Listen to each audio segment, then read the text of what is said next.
Blackie அடி அசன் செல்லம், அசன் செல்லம், இங்க வாங்க இங்க வாங்க. அசன் அசன் இங்க வாங்க, அசன் இங்க வாங்க, அம்மா கிட்ட வாங்க. அசன் அம்மா கிட்ட வாங்க, அம்மா கிட்ட வாங்க, வாங்க வாங்க. நான் ஊருக்கு போயிட்டேன் 2 நாள். அதுக்காக அதுங்கெல்லாம் என்கிட்ட கோச்சிக்கிட்டு யாரும் வர மாட்டேங்கிறாங்க. இவங்கெல்லாம் ரொம்ப கோவமாக இருக்காங்க என் மேலே. இவங்கெல்லாம் சாப்பிட்டு தூங்குறாங்க பாருங்க.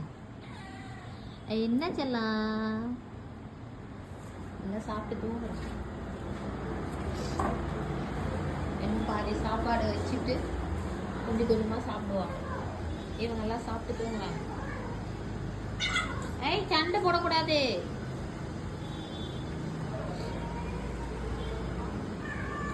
வாங்க அம்மாட்ட வாங்க, அம்மா கிட்ட வாங்க, அம்மா கிட்ட வாங்க.